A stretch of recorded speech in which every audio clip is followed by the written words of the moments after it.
እንኳን ክርስቲያን ሆንኩ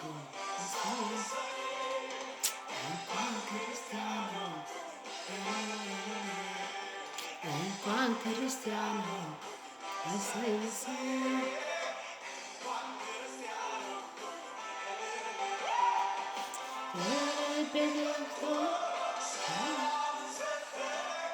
አማኑኤል እንኳን ክርስቲያን ሆንኩ እሰይ እሰይ ሃሌሉያ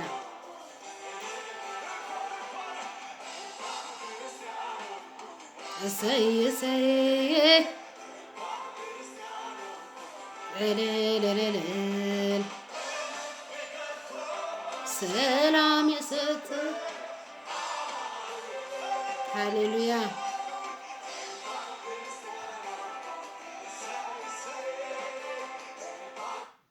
ሻሎም ሻሎም ህዝቢ አምላኽ ሻሎም ንዓኹም ንለውን ሓፃር ቃል አምላኽ ሒዘ መፅአኩም ዘለኹ እሱ ድማ ኣብ ኤፌሶን ምዕራፍ 6 ቁጥሪ 10 እንታይ ይብለና ኣሎ ሃሌሉያ እንታይ ኢሉ ምስ ሽም ኢየሱስ ከንብቦ ብዝተረፈ ኣሕዋቴ ብጎይታን ብፅንዓት ሓይሉን በርትዑ እቲ ቅልስና ምስ ሕልቅነትን ስልጣንን ምስ ናይ ፀልማት ገዛእቲ ዓለም ምስ መናፍስቲ እከይን ኣብ ሰማያት እዩ እምበር ምስ ስጋን ደምን ኣይኮነን እሞ ንፍሕሶ ሰይጣን ምቋም እንትኽትክእሉ ኩሉ ኣፅዋር ኣምላኽ ልበሱ ይልና ኣሎ ኣፅዋር መን ኣፅዋር ኣምላኽ እቲ ኣፅዋር ናይ መን እዩ ናይ ኣምላኽ ኣፅዋር እዩ ክንድቲ ዕቤቱ ሪኢኻ ናይቲ ኣፅዋር ኢኻ ኣብቲ ምድብዑ ድማ ክትርኢ ዘለካ ስለዚ ኣፅዋር ናትና ዲኮነ ናይ መን እዩ ኣፅዋር ኣምላኽ ኢሉ ንምንታይ ከልበስዎ ኢልና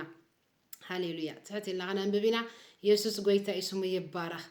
እንታይ ኢልና ስለዚ ኢሉ በታ እኪት መዓልቲ ምቋም እንትኽትክእሉ ኩሉ ምስ ኣስለጥኩም እውን ደው ክትብሉስ ብዘሎ ኣፅዋር ኣምላኽ አልዑሉ መሊስኻ ኣፅዋር ኣምላኽ አልዑሉ ኢልና ሽዑ እንታይ ኢሉ ደጊም ሕቆኹም ብሓቂ ተዓጢኩም ድርዕ ፅድቂ እውን ተኸዲንኩም ቁሙ ኢልና ኣሎ ንሎሚ ሓንቲ ኢና ካብተን ኣፅዋራት ክንርኢ እሱ ድማ እንታያ ሓቂ ኢልና ኣሎ ሓቂ መሓዝ ማለት ሓቂ ከም ሕቆ ኢሉ ኣሎ ሕቆ ኣገዳሲ እቲ ቀንዲ እዩ ስለዚ ድማ ከም ሕቆ ኢልዎ ኣለና ሓቂ መን እዩ ሓቂ በዓሉ ክርስቶስ እዩ ኣብ ወንጌል ዮሃንስ 14:6 ይብለና ክርስቶስ በዓሉ እንታይ እዩ ሓቂ ኢሉና ሃሌሉያ ሓቂ ድማ እንታይ ኣፅዋርና ሓቂ ድማ እንታይ ናይ ኩለን ሓሶታት ስኒ ተፍርስ እያ ምክንያቱ ሓቂ መሓዝ ሓቂ ኣፅዋር ኩሉ ሓሶታት ይሉና ኣሎ ናይ ኩሉ ሓሶታት ኣፅዋር ስንታይ ሓቂ ሓሶት ክመጽ ኮሎሲ ሓቂ እንተለካ ኢኻ ተርእዮ ትኽእል ማለት እዩ አንጻርናታ ስለ ዝኾነት ማለት እዩ ስለዚ ንሎሚ ዝሓቂ ትብል ክንርኢና ማለት እዩ ሓቂ ኢልና ኣሎ ከም ሕቆ ኢሉ ገሊፅዎ ኣሎ ማለት እዩ ምክንያቱ ሓቂ ክርስቶስ ካብ ኮነ ሓቂ ቃሉ ካብ ኮነ ሓቂ እቲ ሞይቱ ተሰቂሉ ተሲኡ ዝወድኦ ስራሕ እንድሕር ኮይኑ ነቲ ሰይጣን ዘምጾ እከይ ነቲ ሰይጣን ዘምጾ ኣባና ድሰዶ ጭንቀት ፍርሓት ኩሉ ሓሶት ዝኾነ ምክንያቱ ሰይጣን እንታዩ ኣቦ ሓሶት ኢልና ኣሎ ቃል ኣምላኽ ሰይጣን እንታዩ ሓሶት እዩ እቲ ዝዓበየ ኣፅዋር ናይ ሰይጣን ሓሶትን ምትላልን ስለ ዝኾነ ንሕና ድማ ሓቂ ክንሕዝ ክንክእል ኣለና ብኸምኡ ድማ ኣፅዋር ኣምላኽ ዕጠቑ ተባሂልና ተቐዳሚት ኢልዋ ኣሎ ድማ ሓቂ ኢልዋ ኣሎ ስለዚ ኣለካ ድዩ ሓቂ ዝሓዝካዮ ዝሰማዕካዮ ዝዓጠቕካዮ ሓቅስ ኣለካ ድዩ ነቲ ዝመፅእ ናይ ሰይጣን ሓሶት ተፍርሰሉ ሓይሊ ኣለካ ድዩ ዝሰማዕካዮ ሓቂ ንሓደ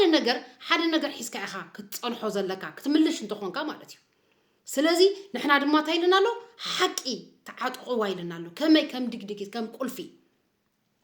በቃ ወላ ኣዲሳትና ስታይ ብላ ድግድጊት ተሸጥ ኣቢለ ብላ ናይ ምጥንካር ዓይነት ክስታይ ክገልጻ ከለዋ ማለት እዩ ስለዚ ሓቂ ኣለካ ድዩ ነቲ ሰይጣን ዘምጾ ምትላልን ሓሶትን ተሃርመሉ ትወቕዐሉ ወይ ድማ ብፅንዓት ወላ ኩነታት እንዳርአየካ ሰይጣን የምስል እንዲ ደምስል ነገር የርኤካ እዩ ከጨንቐካ ኢሉ ብዙሕ ነገር ኣብ ከባቢኻ ዝረአ ነገር የምጽዩ ንዑስ ናተይ ነገር ተወዲኡ እዩ ሞይቱ ተሰቂሉ ተሲኡ ዝሃበኒ ተስፋታት ኣምላኽ ኣባይሲ እወይ ኢልካስ ደው ትብለሉ ሓቂ ዝሓዝካዮስ ኣለካ ድዩ ሎማ ዓንቲ እዚኣ ኢና ክንርኢ ማለት እዩ ከምቲ ዝበልናዮ እንታይ ኢና ኢልና ዘለና ሓቂ እንታይ ኢልና ኣለና ሓቂ ኣፅዋር ኩሉ ሓሶታት ስለ ዝኾነ ማለት እዩ ስለዚ ዝመጽእ ምትላል ይኹን ጭንቀት ይኹን ፍርሓት ይኹን ዘይናትካ በቃ ረእዮ እንደ ኩነታትካ ረእዮ እንደ ጥዕናኻ ረእዮ እንደ ከምዚ እንዳበለ ዝመጽእ ነገር ኩሉ ሓሶት እዩ ኢልካ ክትሙግት እንተኾንካ ዝሓዝካዮ ሓቂ እንታይ ክህልወካ ኣሎ ማለት እዩ ሓቂ ድማ እንታይ ቃል ኣምላኽ حق المامني كريستوس زي أطواري حواتي هاليلويا سيطان حصوت المتلال تنقندي ناتو مسارحي سلازغونا زحاس كايو نجر أصنعي كادو كتبل زخلك حق دما حسكا ختصنح كتقول لك نتي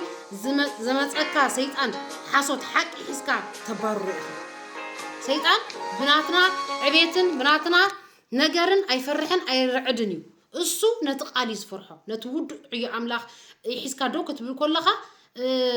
مقام كتقولوا كويدنا نختقامكو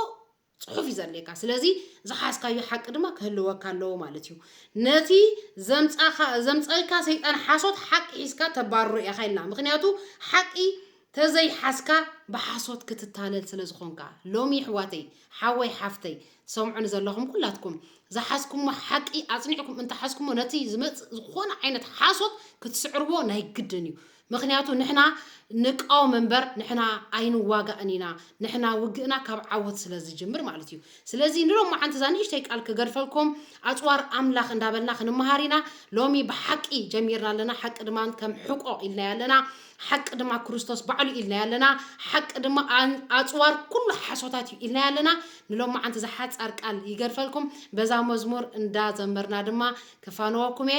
بروخاتكم نسخاتكم شالوم يسايساي انكوان كريستيان هونكو انكوان كريستيان هونكو تقندخ حقوسنا زلو حواتي كنتات النجرن زي كنا ولد املاح مخانا هاليلويا اب قدم بو تقبالنت مهلاونا اب يمان ابو مسوارنا ازي بر እንዳበልና حقوسنا زلو نجري مالتيو እንኳ ክርስቲያን ኮንኩ እንዳበልና ድማ ንዝምር ተባረኹ ለይ ሻሎም ንበረኸትኩኑ ኣብ ቀረባ ግዜ ድማ እተን ኣጽዋር ኣምላኽ ኩለን ሓደ በሓደ እንደሓዝናይን ክንመጽኢና ከም ፈቃድ ኣምላኽ እስኻትኩም ብሩኻት ይኹም ሻሎም